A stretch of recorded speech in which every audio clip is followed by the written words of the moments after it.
भगवते वासुदेवाय। ओम नमो भगवते वासुदेवाय। ओम नमो भगवते वासुदेवाय। ओम नमो भगवते वासुदेवाय। ओम नमो भगवते वासुदेवाय। ओम नमो भगवते वासुदेवाय। ओम नमो भगवते वासुदेवाय। ओम नमो भगवते वासुदेवाय। ओम नमो भगवते वासुदेवाय। ओम श्री परमात्मने नमो नमः।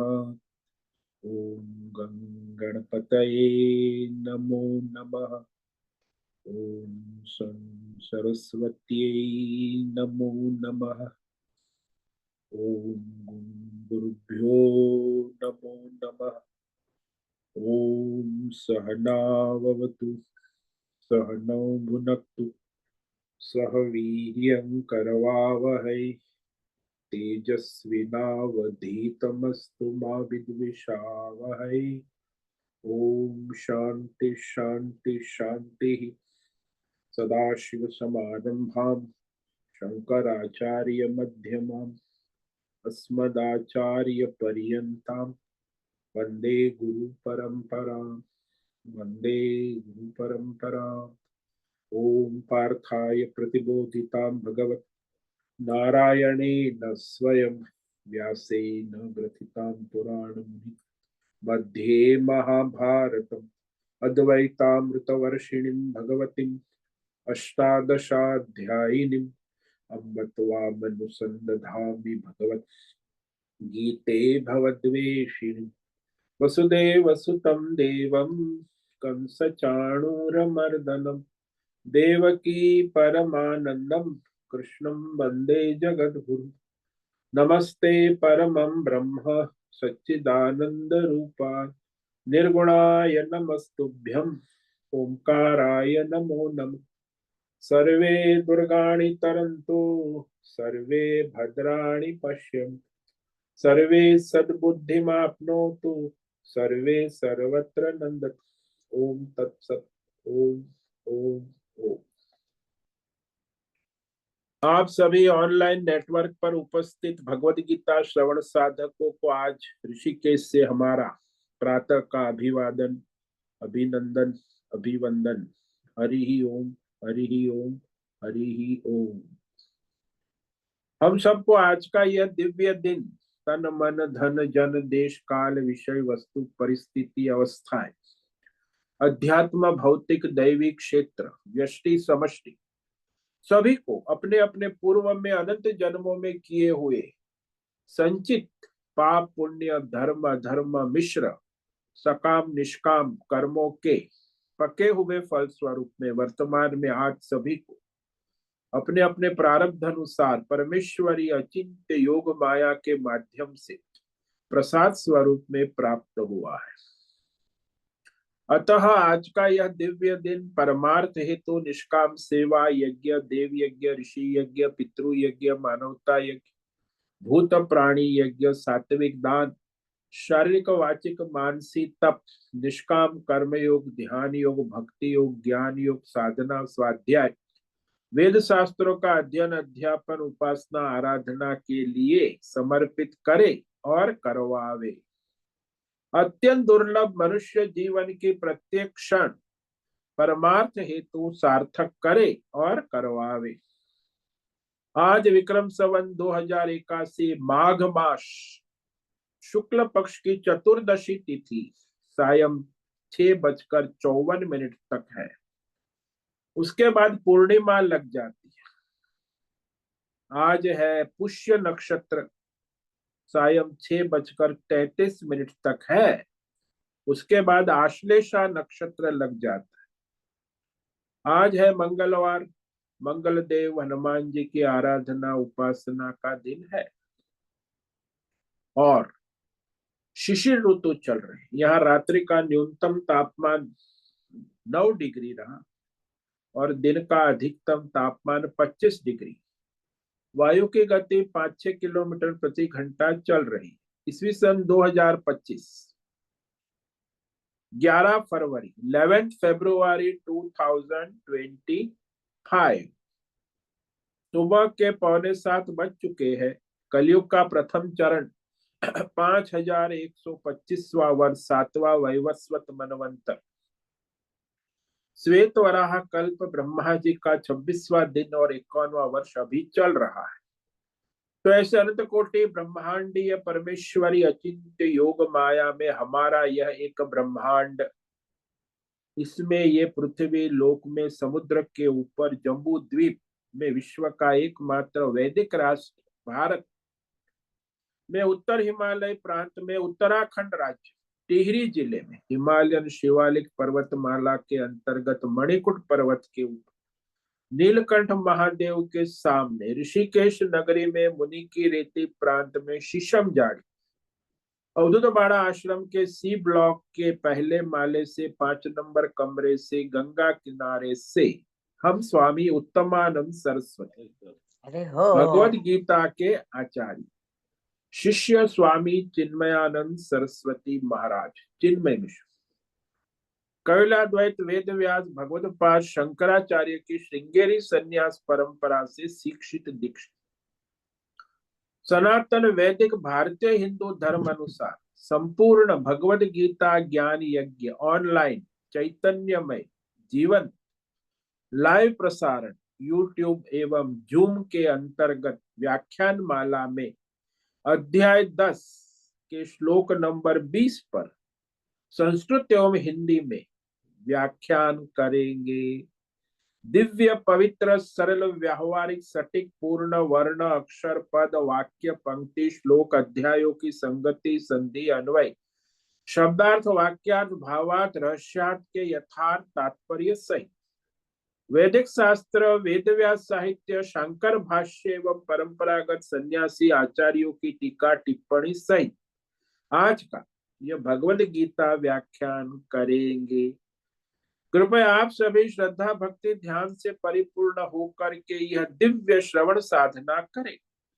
इसमें से कुछ ग्रहण करे, कुछ धारण करे, कुछ अपने जीवन में चरितार्थ करे और उसमें निरंतरता लाए। अपनी अपनी आध्यात्मिक भौतिक दैवी अशांति द्वंद्व मोह विक्षेपों से रहित होकर के अधार्मिक और शास्त्रीय परंपरागत भ्रम भ्रांतियों से रहित होकर के अपने अपने शरीर इंद्रिय प्राण मन वचन कर्म से एक रूप एकाग्र होकर के शुद्ध सात्विक सूक्ष्म भगवत विवेक बुद्धि करे। वेद शास्त्र एवं आचार्य परंपरा अनुसार विवेक करे और करवावे। पुनः पुनः इस व्याख्यान का श्रवण करे, मनन करे, चिंतन करे, लेखन करे, चर्चा विचार प्रचार प्रसार करे, लिंक भेजे, ग्रुप में शेयर करे, अपना और सबका परम कल्याण करे और करवा। ओम तत्सत। ओम ओम ओम। तो कल हमने श्रीमद् भगवद गीता अध्याय 10 विभूति योग के श्लोक नंबर 19 और 20 पर विवेक विचार किया था, जिसमें अर्जुन के प्रश्न कि भाई आपकी जो दिव्य विभूति है उसका विस्तार से निरूपण करिए। भगवान उसका उत्तर दे रहे हैं। श्री भगवान उवाच हंत ते कथयिष्यामि दिव्याह्यात्म विभूतयः प्राधान्यत कुरु श्रेष्ठ नास्त्यन्तो विस्तरस्य मे। हन्तः ते कथयिष्यामि दिव्य आत्म विभूतयः। भगवान का पहला वाक्य है कि हे कुरु श्रेष्ठ, कुरु वंश में श्रेष्ठ। भगवान प्रसन्नता से कहे हर्ष हंत, तो मैं पुनः तुम्हें ये दिव्य विभूतियां मेरी जो है आत्म विभूतय का, आत्म दिव्य नहीं, जो भगवान का ही स्वरूप है, आत्म विभूति यानी सगुण साकार निर्गुण निराकार भगवान की विभूति। प्राधान्यतः कथयिष्यामि, मुख्य मुख्य मुख्य प्राधान्यतः यानी वर्तमान युग, वर्तमान लोक, वर्तमान परिस्थिति में मनुष्य की समझ में आए, मानवीय बुद्धि के परिप्रेक्ष्य में मुख्य मुख्य विभूति कथयिष्यामि, कि जो विभूति मनुष्य के लिए श्रद्धा भक्ति उत्साह करने वाली विभूतियां, जो तुम्हारी समझ में आएगा, ऐसी विभूति मैं तुम्हें कहने जा रहा। क्योंकि भगवान कहते मैं विस्तार अंत न, मेरी विभूति दिव्य भौतिक अध्यात्म दैव अनंत है और उसका कोई अंत नहीं। स्वयं भगवान भी उसे कह नहीं सकते, गिन नहीं सकते, बता नहीं सकते। जैसे कोई वैज्ञानिक है कि कितने परमाणु पृथ्वी में है, पृथ्वी में अणु परमाणु कितने, गिनती नहीं हो सकती। अरे भाई, यहाँ एक ट्रक में कितने परमाणु है, अणु है, वो भी गिनती नहीं हो सकती। तो सारी पृथ्वी के अणु परमाणु की गिनती कौन करेगा?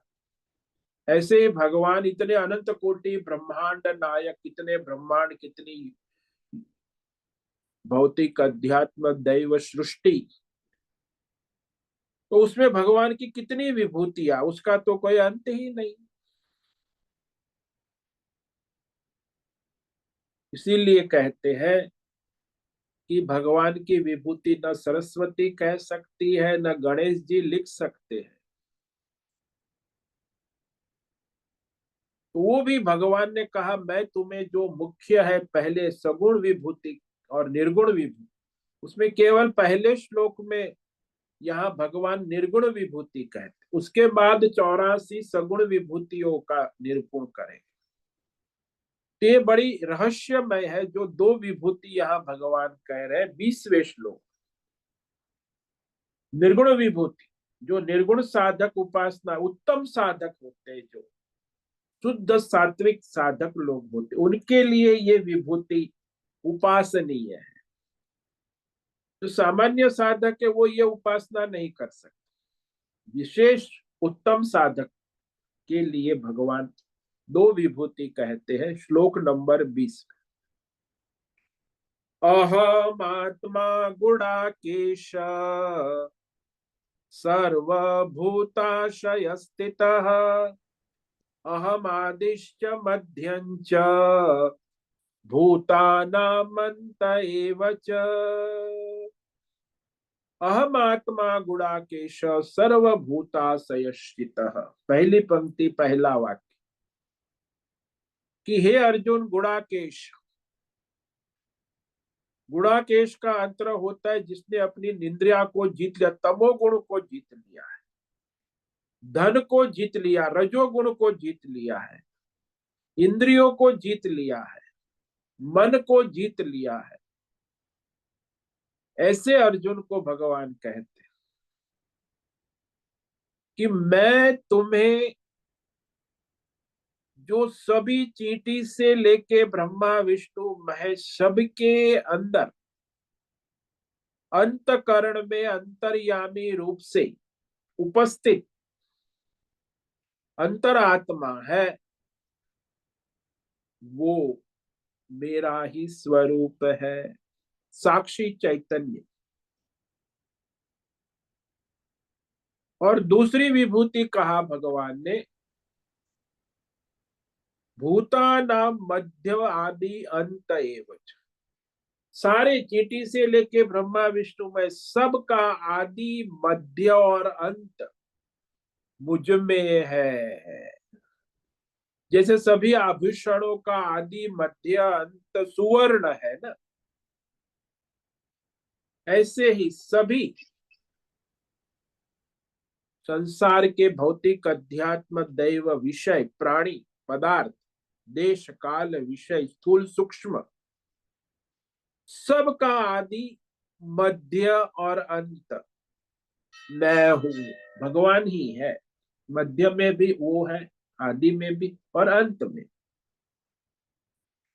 तो ये दो विभूतियां है, सूक्ष्म है, निर्गुण उपासना के लिए है। जो सामान्यतम मनुष्य जो रजोगुणी है तमोगुणी है वो इसका साधन नहीं कर सकता। जो सत्व गुणी है सात्विक शुद्ध है वो ये इसका साधन कर सकता है, उपासना कर सकता है। तो भगवान ने कहा गुणाकेश, सबसे पहले ये सर्वोत्तम विभूति। देखो विभूति योग में जो सर्वोत्तम है सर्वश्रेष्ठ निर्गुण विभूति भगवान ने बतलाई, ये सर्वोत्तम है। जैसे गोल्ड मेडलिस्ट होता है ना, ऐसे ये गोल्ड मेडलिस्ट विभूति सर्वोत्तम विभूति बतलाई है भगवान कि ये निर्गुण विभूति है। विभूति का चिंतन हर क्षण हर व्यक्ति सदा सर्वदा सर्वत्र करता ही है, लेकिन उसे पता नहीं है, जानकर नहीं करता, अनजाने में करता है। तो प्रत्येक मनुष्य चींटी से ब्रह्मा विष्णु महेश के अंदर जो अंतर्यामी रूप से साक्षी रूप से उपस्थित मैं हूं को प्रकट कर रहा है, वो अंतर्यामी प्रत्यगात्मा जिसको परमात्मा कहते हैं। इसलिए सारी जो संसार की वृत्ति प्रवृत्ति है उसी के कारण उठ रही है। पहला तो वो साक्षी है, उसी पर ये सारी सांसारिक भौतिक अध्यात्म दैव अहंकारात्मक वृत्ति प्रवृत्ति उस मैं हूं अंतरात्मा साक्षी परमात्मा के कारण उठ रही, उसी में उठ रही है, उसी में रहती है और उसी में समा जाती।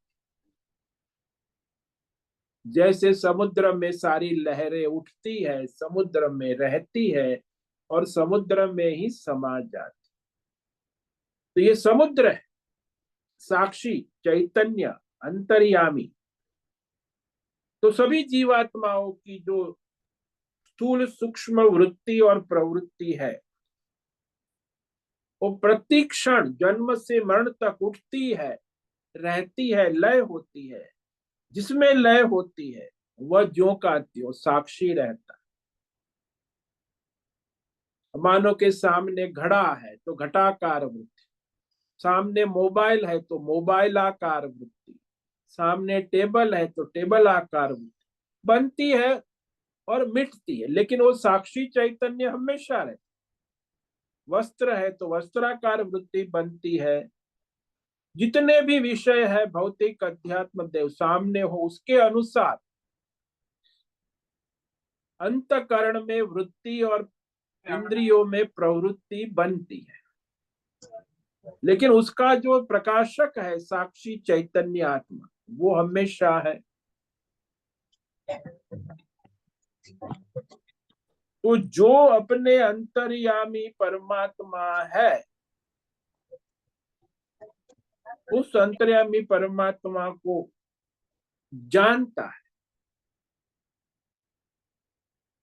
शंकराचार्य ने कहा कि जानने वाले तो सब जानते लेकिन फिर भी नहीं जानते, जानते हुए भी नहीं जानते। बड़ा आश्चर्य है। शंकराचार्य ने अपने सूत्र भाष्य में स्पष्ट किया कि ये जो मैं हूं साक्षी अंतर्यामी का अनुभव सभी को सदा सर्वत्र होता है, सबके लिए साक्षी प्रतीति का विषय है, लेकिन उस पर किसी का ध्यान नहीं है।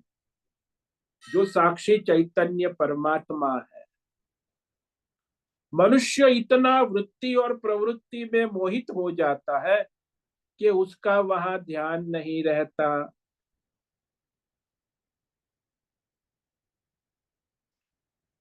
जैसे वो वहां वो दूल्हे राजा के पिता वहां कुर्सी पर बैठे हैं, लेकिन किसी का ध्यान नहीं जाता, वो वहां साक्षी रूप में बैठे हैं। सबकी नजर दूल्हे दुल्हन पर है। शादी ब्याह में आप देखो, वो तो ऐसे ही साक्षी पिता बैठा है, किसका ध्यान नहीं। ऐसे ही परम पिता परमात्मा अंतर्यामी साक्षी रूप, सारी ये भौतिक अध्यात्म देव संसार की वृत्तियों के बैंड बाजे बजते रहे, लेकिन उस पर किसी का ध्यान नहीं जाता। क्योंकि जो बहिर्मुख है ना, वो अंतर्मुख कोई सात्विक मनुष्य हो तो वो उसका ध्यान वहां जाता, तभी वो अपना जो अंतर्यामी साक्षी अपने अनुभव का विषय बनता है। सबके लिए है, फिर भी नहीं है, क्योंकि वो रजोगुण तमोगुण के कारण। मैं हूं साक्षी प्रतीति का विषय होते हुए भी उस पर किसी का ध्यान नहीं जाता। जैसे हम मनुष्य कुछ भी करे, कुछ भी जाने, कुछ भी चाहे, पहले मैं हूं की साक्षी वृत्ति होगी। यदि मैं नहीं हूं तो फिर इच्छा कहां से, कर्म कहां से, वृत्ति प्रवृत्ति कहां से। पहले मैं हूं तभी तो फिर सारी इच्छा कामनाएं उत्पन्न होंगी ना। बिना मैं हूं की प्रतीति के किसी भी भौतिक अध्यात्म दैव विषय की प्रतीति भी नहीं हो सकती, कामना भी नहीं हो सकती, कर्म भी नहीं हो सकती। क्योंकि सबसे मैं हूं, तब जाके सब संसार की वृत्ति और प्रवृत्ति उत्पत्ति स्थिति लय होती। भगवान कहते हैं कि ये निर्गुण उपभूति सर्वश्रेष्ठ है। वेद शास्त्र में कहा है कि तत्सृष्टवा तद अनुप्राविशत। भगवान सृष्टि बनाकर, सृष्टि के अंदर अंतर्यामी रूप से उपस्थित रहते हैं, बनाकर प्रवेश कर गए। तो मैं हूं साक्षी रूप में उपस्थित प्रविष्ट हुए, सभी नाम रूपों में प्रविष्ट है, अंतर्यामी रूप से। अंतरात्मा कहो, प्रत्यगात्मा कहो, साक्षी कहो, बनकर सब भगवान ही बनकर उपस्थित है। निरंतर सभी जीवों का संचालन कर, उनके संचित कर्मों के, उनको पता ही नहीं कि भगवान ही उसके जीवन का संचालन कर रहे हैं, उसके संचित कर्म प्रारब्ध कर्म के अनुसार।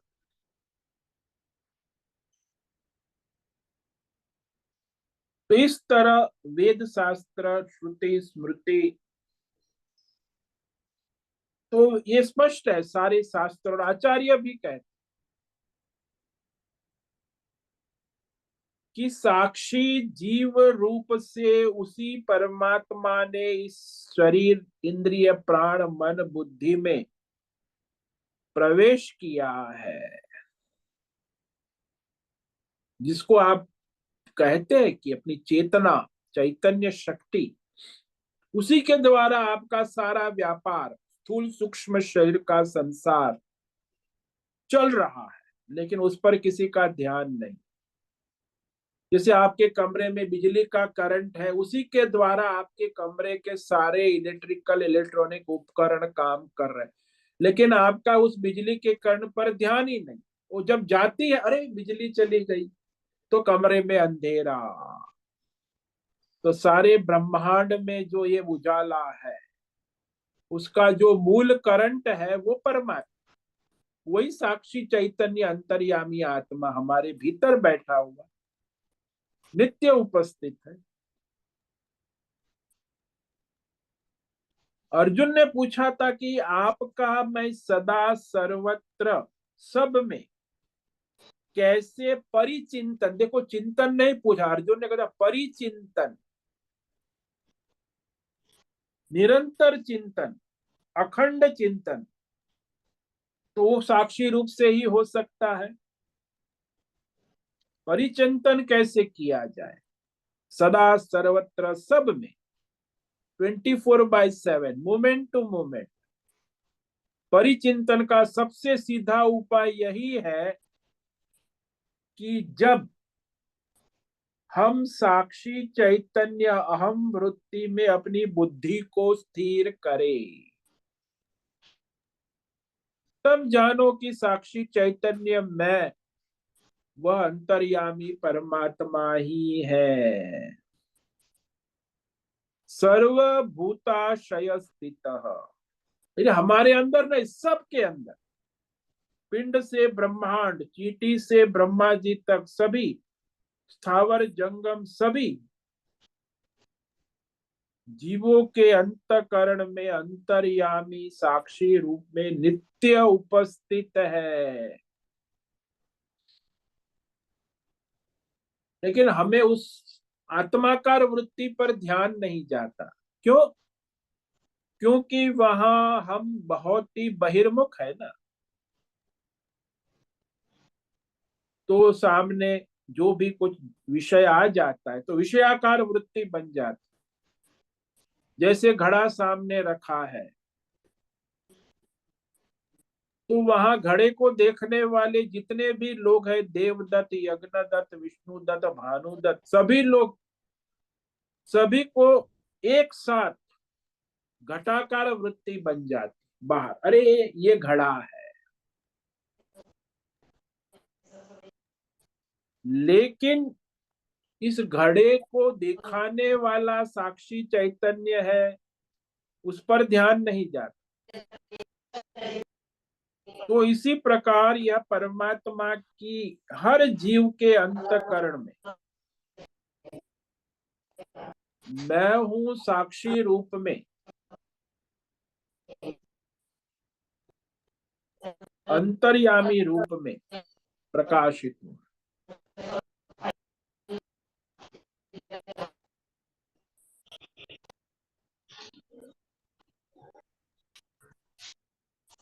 तुषार चौधरी का ऑडियो चल रहा है। तुषार चौधरी,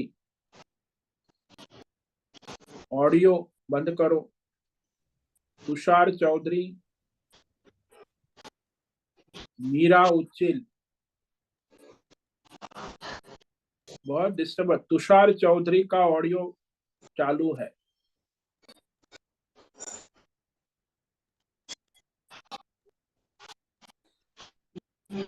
तुषार चौधरी का ऑडियो बंद करे। तुषार कहाँ?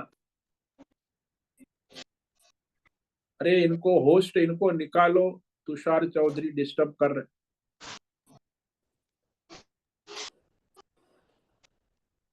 बहुत डिस्टर्बेंस। तुषार चौधरी,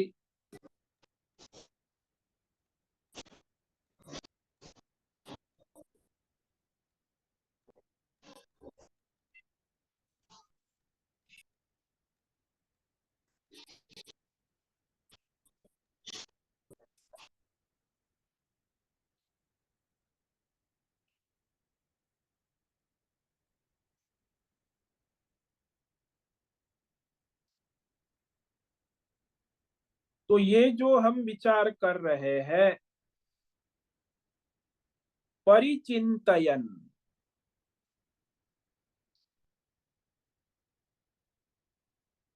इसलिए कहा सबसे पहला उपाय ये है कि जब साक्षी चैतन्य अहम बुद्धि में आवे तब जानो कि ये जो मैं हूं साक्षी चैतन्य वही अंतर्यामी परमात्मा है, सर्वभूताशय स्थित। चींटी से लेके ब्रह्मा विष्णु महेश सबके अंतकण में साक्षी रूप से नित्य उपस्थित है, लेकिन उस पर किसी का ध्यान नहीं है। बाहर के विषय वृत्ति में ही जाएगा। घटाकार वृत्ति बनती है, मठाकार वृत्ति बनती है।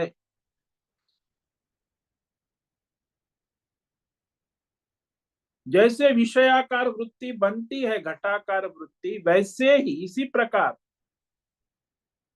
परमात्मा की प्रत्येक जीव के अंतकरण के अंदर मैं हूं साक्षी इति वृत्ति निरंतर बनी रहती है। वो उत्पत्ति स्थिति वाली अखंड वृत्ति बनी रहती कि मैं हूं साक्षी वृत्ति निरंतर जन्म से मरण तक। इसलिए तो आप साक्षी हूं, इसलिए तो आप कहते हो कि मैं जगा हूं, मैं स्वप्न देखता हूं, मैं सुषुप्ति में हूं, सुषुप्ति को फिर जानता हूं। तो तीनों को कौन जानता है? क्योंकि तीनों अवस्था में साक्षी रूप से आप ही हो। अंतर्यामी मैं अहम वृत्तियों का साक्षी विषय परमात्मा है। अंतरात्मा साक्षी से उसकी निर्गुण उपासना करे, लेकिन विशेष सावधानी रखना आवश्यक, क्योंकि सबके अंदर अंतकरण में जो अंतर्यामी रूप से सतत साक्षी रूप में अहम अहम इति वृत्ति भाव है, सतत अनुभव हो रहा है सबको, वह उसी अंतर्यामी प्रत्येक आत्मा परमात्मा का ही है। साक्षात मैं हूं के रूप में सब में सदा सर्वत्र साक्षी रूप में उपस्थित रहता है। वह अंतर्यामी परमात्मा सर्व साक्षी रूप में उपस्थित है, लेकिन उस पर किसी का ध्यान नहीं जाता है, क्योंकि बहिर्मुख है संसार की वृत्तियों में। घटाकार पटाकार महाकार जीव अनेक विषय वृत्ति के कारण इस वृत्ति पर किसी का ध्यान नहीं जाता। भगवान ने अर्जुन को कहा गुणाकेश, खास क्योंकि जिसके इंद्रियों का संयम है, रजोगुणी तमोगुणी पर विजय प्राप्त किया है, जो सात्विक है, जिसने निंद्रा पर विजय प्राप्त किया है, गुणाकेश, तो तब वो सावधानी रख सकता है। अन्यथा मनुष्य रजोगुणी तमोगुणी उसमें कोई सामान्य काम भी वो सावधानी से नहीं करता। तो ये विशेष ध्यान रखना है। सामान्यतः रजोगुणी मनुष्य को अपना क्या कर रहा है उसका होश नहीं होता। तो भगवान यहाँ अर्जुन को कहते तू ऐसा नहीं है, तू साधारण मनुष्य नहीं, विशेष है, सात्विक है, सावधानी से सारे कार्य, इसलिए तो तू महान है ना। तू बाण चलाता है, तू रथ चलाता है, तू कोई भी कार्य करता है पूरी सावधानी से करता है, होश में करता है, बेहोशी में नहीं करता। हाँ, बेहोशी में वो रजोगुणी तमोगुणी लोग करते हैं, उनको होश ही नहीं क्या कर रहे, लेकिन तुम पूरे होश में हो, इसलिए तुम इसकी उपासना कर सकते। मैं हूं की, क्योंकि मनुष्य जो अपने अंतकरण में साक्षी रूप में उपस्थित है, उसको जब होश में होगा, सावधान होगा, तभी उसका ध्यान कर सकता है, लेकिन वो भूल जाता एक क्षण में। सावधानी हटी दुर्घटना घटी। अपना होश सावधानी खोने वाला व्यक्ति अंतर्यामी का स्मरण चिंतन नहीं कर सकता है। जो सावधान है, जो पूरे होश में है, वो उत्तम साधक माना जाए। उत्तम साधक से अपेक्षा है कि वह सावधानी से होश में रहकर अपने सारे कार्य करे।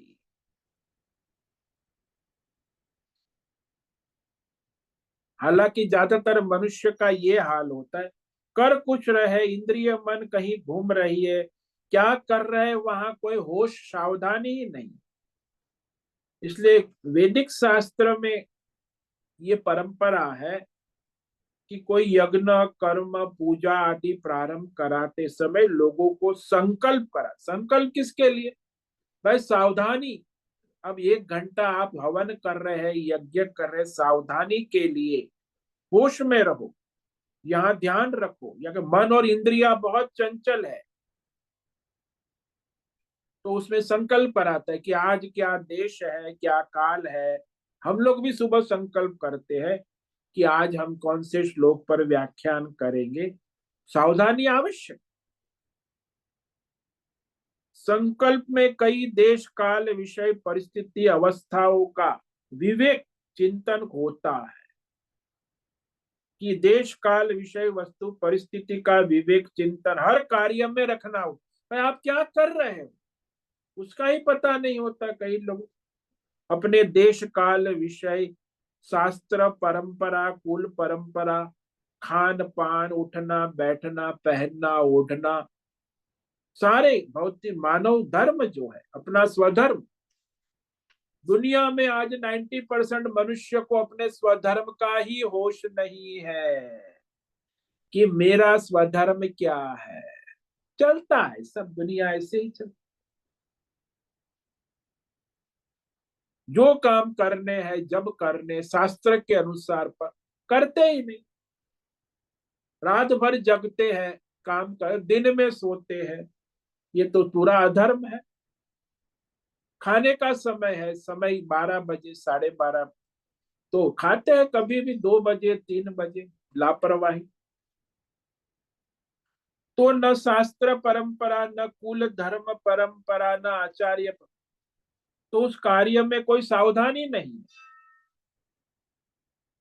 तो कार्य में ये विशेष सावधानी आवश्यक। तो ये सबसे बड़ी बात है कि वेद शास्त्र, कुल परंपरा, आचार्य परंपरा अनुसार जो कार्य नहीं होता है वो कार्य कभी समाज में, जीवन में शोभा नहीं देता, वो अशांति खड़ी करता। धर्म के अनुसार जो कार्य नहीं होता, ऐसे कार्य कभी समाज में शोभा नहीं देते, मनमानी है, हंसी मजाक का पात्र बन जाता। और आजकल लोग मनमानी में ही लगे रहते, बुद्धिमानी, अपनी बुद्धिमानी, मैं बड़ा बुद्धिमान हूँ, डॉक्टर बन गया, इंजीनियर बन गया, अब दुनिया में मेरे जैसा बुद्धिमान कोई नहीं। वेद ईश्वर भी नहीं है, शास्त्र भी नहीं है, कोई परंपरा नहीं। मैं कहता हूं वही रावण बन जाता। ये रावण भी ऐसा ही था, मनमानी, बुद्धिमानी, पढ़ा लिखा था। तो फिर उसकी दुर्गति शुरू हो जाती है। जब भी हम अपना स्वधर्म कार्य करने जा रहे हैं तब विवेक होना आवश्यक, कि मैं क्या कर रहा हूं, कैसे कर रहा हूं, इसका परिणाम क्या होगा, निश्चित कर प्रवृत्ति करना आवश्यक।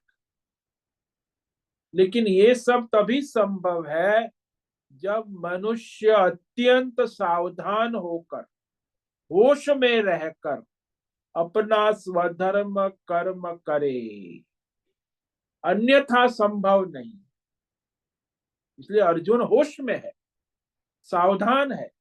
भगवान ने अर्जुन को संबोधन किया, गुड़ाकेश, तुम ये कर सकते हो। अंतर्यामी परमात्मा साक्षी को दृष्टि में रखेगा तो उसके सामने तुरंत प्रश्न आएगा कि इस देश काल विषय प्रयोजन का निर्णय किससे हो, भाई मुझे क्या करना है। तो उसके लिए प्रमाण है वेद शास्त्र, कुल परंपरा, आचार्य परंपरा से होवे।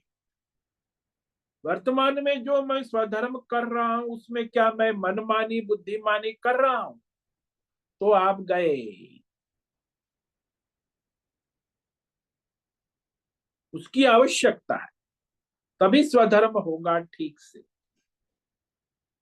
तो इस तरह अंतर्यामी परमात्मा का अनुसंधान भी होगा।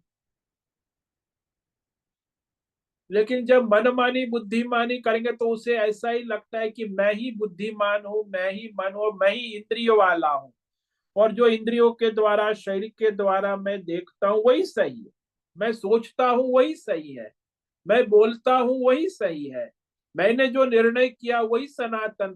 तो ये अज्ञान है, भ्रम है, भ्रांति।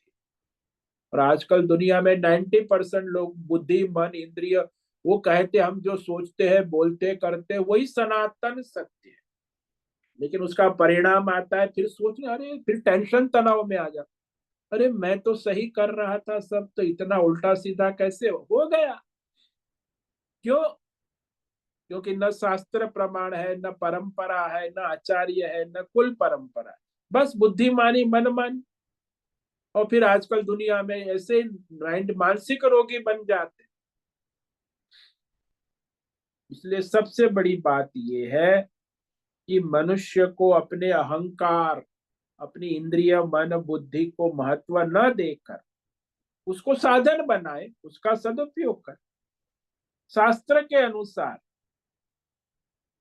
आवश्यक है। लेकिन मनुष्य क्या करता है अपने इंद्रिय से मन से जो अच्छा लगता है बुद्धि में जो अच्छा लगता है ठीक लगता है वो करेंगे। अब जब हम इस तरह व्यवहार करते हैं कि मैं इंद्रिय नहीं हूं मैं मन नहीं हूं मैं बुद्धिमान नहीं हूं मैं साक्षी चैतन्य आत्मा हूं तब वो प्रत्येक आत्मा अंतरात्मा को याद रखते हुए वह अपने शास्त्र परंपरा अनुसार ठीक से स्वधर्म कर सकते। हमारे सारे व्यवहार स्वधर्म व्यवहार स्वभाव से ही वेद शास्त्र कुल परंपरा आचार्य परंपरा के अनुकूल होना आवश्यक है। तभी आप अर्जुन बनोगे। तभी अर्जुन गुणाकेश जो रजोगुण तमोगुण के वश में है वो अर्जुन नहीं वो दुर्योधन बनेगा। ये दुर्योधन की सेना सारी जो सामने है वो रजोगुणी तमोगुणी है और अर्जुन जिस सेना में खड़ा है वहां सत्वगुणी है गुणाकेश। तो अधिकतर काम जो है मनुष्य बेहोशी में ही करता है तमोगुण रजोगुण के प्रभाव में ही जीता है इसीलिए वो परमार्थ नहीं कर सकता।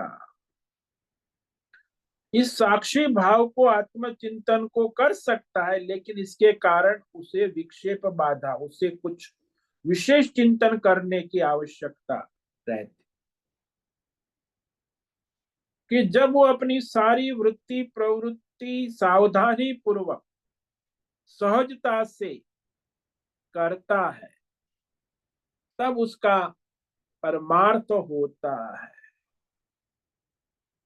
नहीं तो संसार ही चलता है स्वार्थ चलता है जिसको स्वार्थ कहते हैं। स्वार्थ यानी इंद्रिय मन बुद्धि अपने अहंकार के वश होकर अपना संसार करना।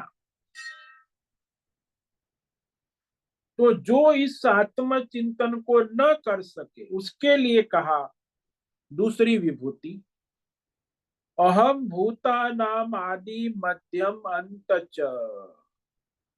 बोले सारे पंच महाभूतात्मक भौतिक अध्यात्म दैव संसार सभी पदार्थों का विषयों का जीवों का आदि अर्थात जो सबको उत्पन्न करने वाला है मध्य अर्थात जो सबको अपने में स्थित रखने वाला है सब में स्थित रहने अंत जो सब वापिस उसमें लीन होने वाला है तो वह भगवान का सर्वरूप लक्षण है। सर्वरूप का मतलब ये कि आदि भी वो है मध्य भी वो है अंत भी वो। जैसे आभूषणों का आदि मध्य और अंत सुवर्ण है लहरों का आदि मध्य और अंत जल है ऐसे ही सारे संसार का आदि मध्य और अंत परमात्मा ही है। तो सब उसी में लीन होता है उसी से उत्पन्न होता है उसी में रहता है। ये भगवान का विशेष लक्षण शास्त्रों में कहा है वेदों में कहा है कि उत्पत्ति स्थिति लय पुनः उत्पत्ति का मूल आधार मूल कारण ही परमात्मा है। सारे जीव या कोई भी पंच महाभूतात्मक भौतिक अध्या विषय पदार्थ जब देखो, तिनके से लेके हिमालय पर्यंत, चींटी से लेके ब्रह्मा विष्णु महेश, जिसको देखो सुनो, तुरंत याद करो कि ये परमात्मा ही है। नमो नारायणाय, कि परमात्मा ही उत्पन्न हुए है, परमात्मा ही है। तो उस परमात्मा की बुद्धि को स्थिर करें, क्योंकि सारे संसार को जैसा है वैसा रखने वाला परमात्मा है, स्थिर। आप जैसे हो वैसे आपको, सारी सृष्टि को, और अंत में परमात्मा में ही सारा लय होगा। तो उत्पत्ति भी परमात्मा से, स्थिति भी परमात्मा से, लय भी परमात्मा में ही हो जाएगा। इस प्रकार जिस किसी विषय को देखो, देश काल विषय भौतिक कर, उसका अनुभव करो, तो उसके अंदर बार बार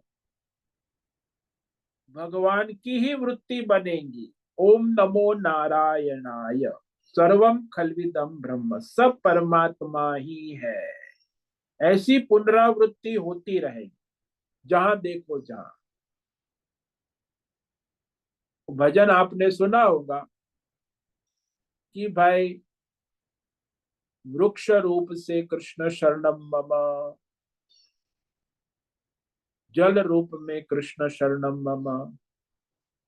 तो डाली बोलती है श्री कृष्ण शरणम मम, जल बोलता है श्री कृष्ण शरणम मम, यहाँ तक कि पृथ्वी बोलती है श्री कृष्ण शरणम मम, पक्षी बोलते हैं श्री कृष्ण शरणम मम। सब भगवान ही बोल रहे हैं।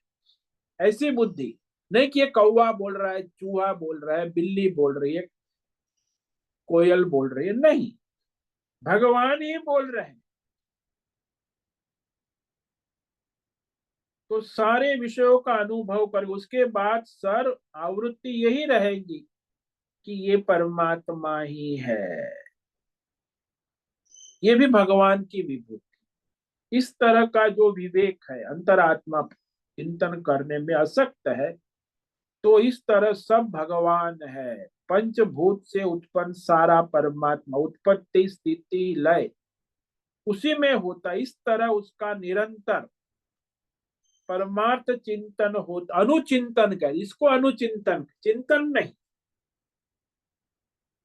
कि जो भी है वो परमात्मा ही है। कोई भी आभूषण आप देखो, उसमें अनुचिंतन होना है कि ये केवल सुवर्ण ही है, सुवर्ण के सिवा कोई आभूषण नहीं। इतना याद विशेष रखना आवश्यक। तो जो परमार्थ चाहने वाला है, परमार्थी है, इस संसार में वो इस संसार के विषयों को, भौतिक अध्यात्म को ज्यादा महत्व नहीं दे सकता, क्योंकि उसे परमार्थ दिख रहा है ना। उसे सावधान रहना कि सारे भौतिक अध्यात्म में उस संसार के विषय है, ठीक है अपनी जगह, लेकिन उसके जो स्वधर्म कार्य है वो पूरे सावधानी से करना जरूरी है। काम पूरा करने की बात नहीं है, काम को पूर्ण करना है। दो मेंटालिटी, एक काम पूरा करे और एक काम को पूर्णता से करे। तो ज्यादातर मनुष्य का यही सोच होती है कि फटाफट सब काम पूरा हो गया। जैसे वो कर्मचारी आता है, वो काम करता है और वो काम करते हुए फटाफट अपना खाना पका के चला जाए, उसमें कोई ध्यान सावधानी। लेकिन वो दादी माँ जब रसोई बनाती है तो बहुत सावधानी से करती, बढ़िया खाना बनाती। तो दोनों में फर्क है, एक है सावधानी पूर्वक काम करती है, और वो कर्मचारी नौकरानी है, वो फटाफट अपना काम करके दूसरा काम करने चली जाती। दोनों काम करते, लेकिन दोनों में फर्क है। ऐसे ही यहाँ कोई भी काम हम करते हैं जो सावधानी पूर्वक शास्त्र के अनुसार, धर्म वो काम परमार्थी हो जाता है। तो बिना सोचे समझे, बहुत विचार न करके जो सहजता से करते हैं वर्तमान क्षण में, जिसमें सावधानी है, सहजता है, तब वो कार्य परमार्थ हो जाता है।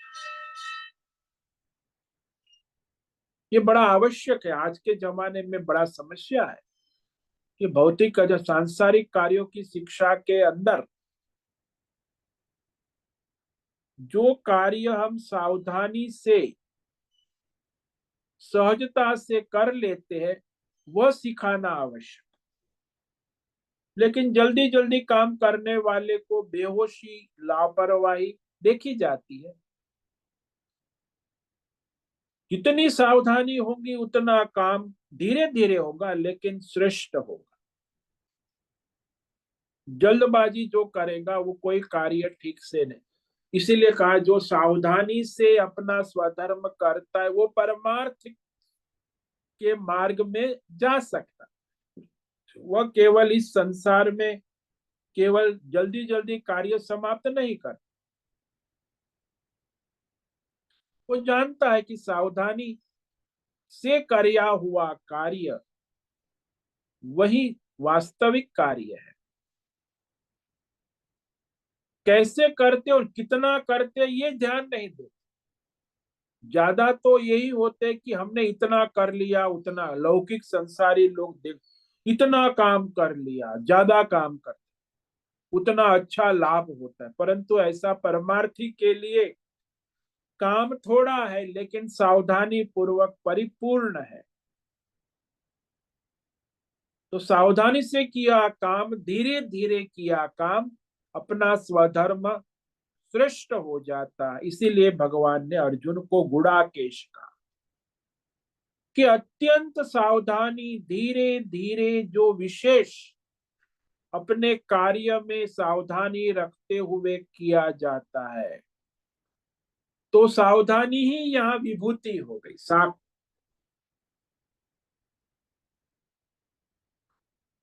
और वो साधक कर सकता है जो विशेष सात्विक है, और उसकी साधना भी परमार्थ की हो सकती। अब ऐसे लोग तो बहुत कम होते, ये दो साधना बता दी। ज्यादातर लोग मनुष्य जो है सगुण उपासना करने वाले, तो भगवान केवल दो विभूति बताई जो निर्गुण दुर्लभ है। संसार में मनुष्य भी ऐसे दुर्लभ, लेकिन रजोगुणी तमोगुणी लोग बहुत होते हैं। तो उनके लिए भगवान अब सगुण उपासना कह रहे हैं। आगे 21 से लेके 42 श्लोक तक 84 सगुण विभूतियों का निरूपण।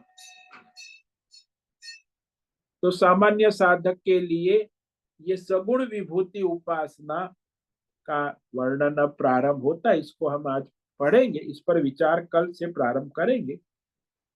तो भगवान ने सगुण विभूति श्लोक नंबर 21 में कहते हैं, आदित्यानामहं विष्णु ज्योतिषां रविरंशुमान् मरीचिर्मरुतामस्मि नक्षत्राणामहं शशि।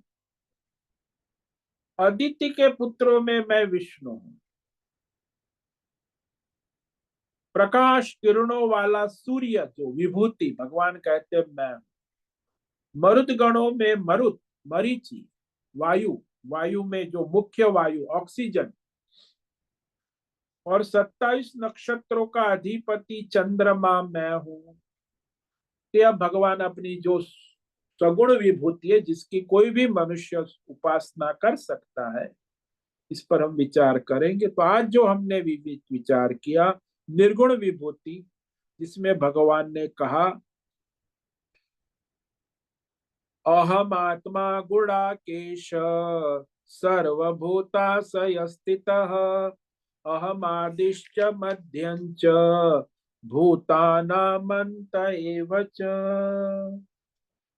तो चींटी से लेके ब्रह्मा तक सभी जीवों के अंदर अंतकण में स्थित साक्षी रूप में अंतर्यामी मैं हूं, भगवान ने कहा। और सभी प्राणियों की उत्पत्ति, उनकी स्थिति, उनका लय और पुनः उत्पत्ति वो भी मैं ही हूं।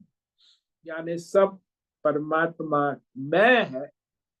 ऐसी जो उपासना साधना करता है वो निर्गुण उपासक। ये सर्वोत्तम विभूति है, निर्गुण विभूति, ये भगवान ने बताई। और वो सामान्य मनुष्य नहीं कर सकता। अर्जुन जैसा विशेष सात्विक मनुष्य कर सकता है।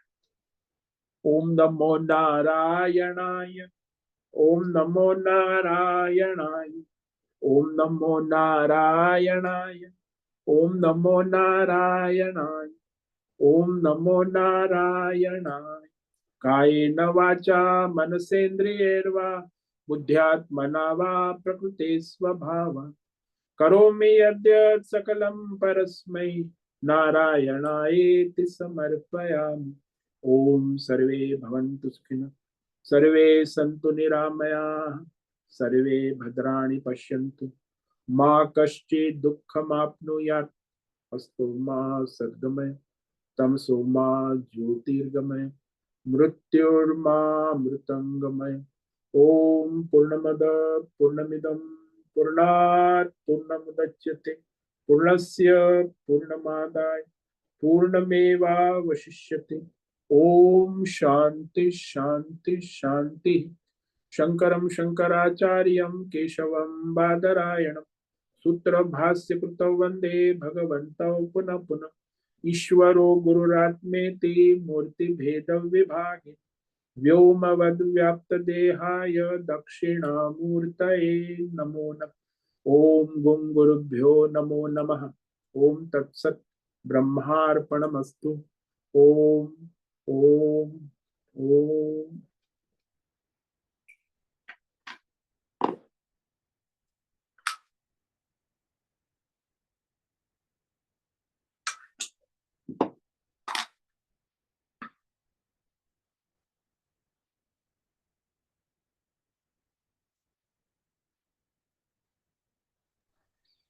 ओम नमो नारायण। स्वामी जी, हाँ बोलो उषा। स्वामी जी, ये जो गुडाकेश के विषय में आप थोड़ा और विस्तार से कहेंगे, और अर्जुन को क्यों गुडाकेश कहा है?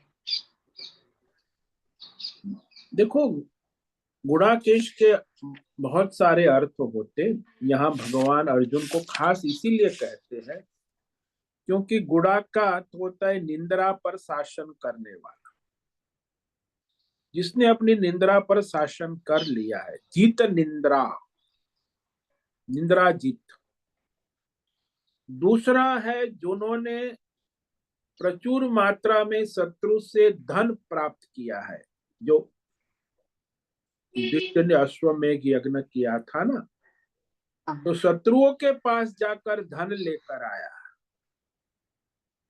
तो उस धन, और दूसरा जो है गुणाकेश, यानी जो अपनी इंद्रियों पर मन पर अनुशासन रखने वाला है। यानी इंद्रिय मन के अनुशासन में नहीं, इंद्रिया और मन उसके अनुशासन में। गुणाक यानी इंद्रिया होती, तो वो इंद्रिया को अपने शासन में शास्त्र के अनुसार परंपरा के अनुसार रखने वाला है। इसीलिए अर्जुन गुडाकेश, जितेंद्रिय। जितेंद्रिय का मतलब है इंद्रियों को बांध के लॉक करके कबाट में रख दिया, ऐसा नहीं है। इंद्रिय और मन को शास्त्र और आचार्य परंपरा के अनुसार, स्वधर्म के अनुसार संयम नियम में चलाना, सदुपयोग करना। नहीं कि मन इंद्रिया कहे वैसे मनमानी बुद्धिमानी करना। तो वो जो विशेषता है अर्जुन में, इसलिए तो वो अर्जुन है ना। तो तीन अर्थ हो गए, निंद्रा जीत, धन को जीतने वाले, शत्रु के धन को लाने वाला, और गुणाकेश यानी अपनी 10 इंद्रियों मन पर जिसका संयम है, काबू है, जितेंद्रिय। तो ये तीन अर्थ होते हैं गुणाकेश। यानी रजोगुण तमोगुण पर उसका पूर्ण कमांड है। मनुष्य ज्यादातर रजोगुणी उसके गुलाम होते ना, कोई तमोगुण का गुलाम है, सुबह उठना है तो उठता नहीं है, रजोगुण में काम भी ठीक से करता नहीं है, गुलामी है, कोई सावधानी है ही नहीं।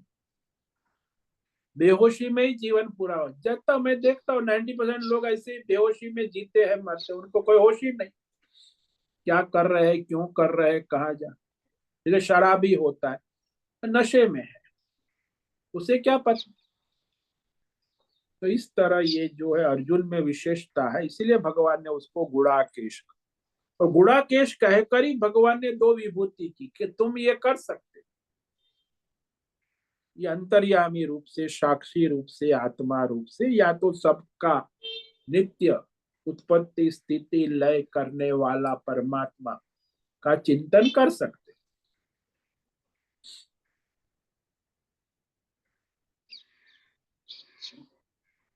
समझ में आया ये गुड़ाकेश। हाँ हाँ।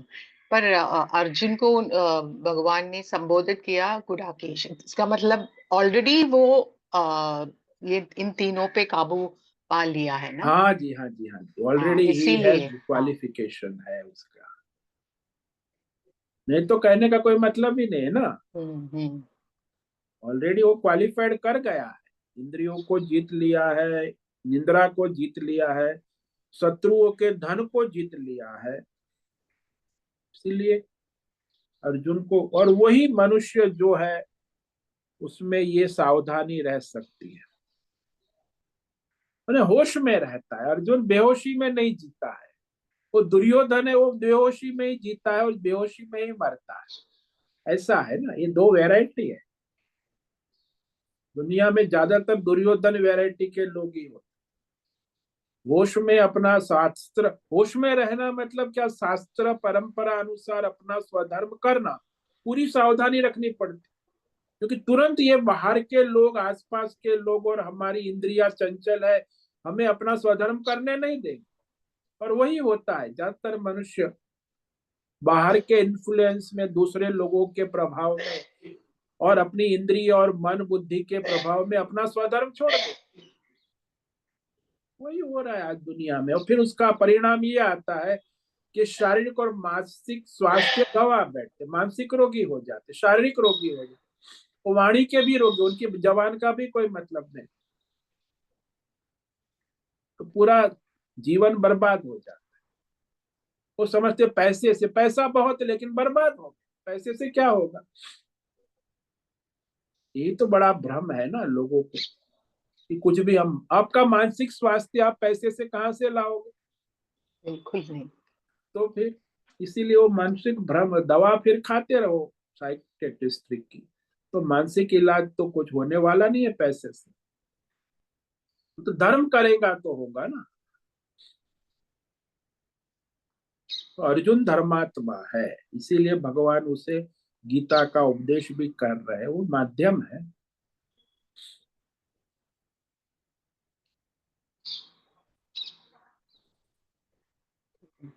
बहुत बहुत धन्यवाद स्वामी जी। ओम नमो नारायण। ओम नमो नारायण।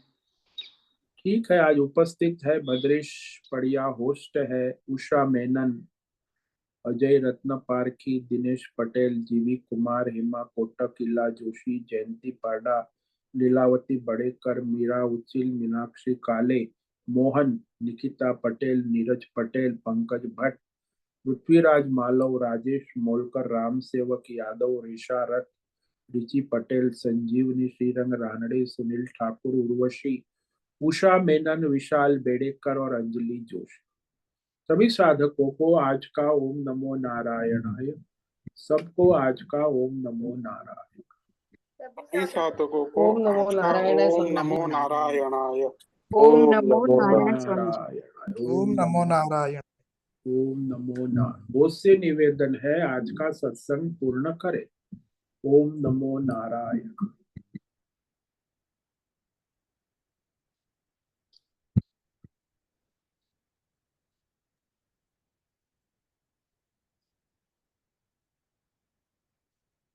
आज का सत्संग पूर्ण करे होस्ट भद्रेश।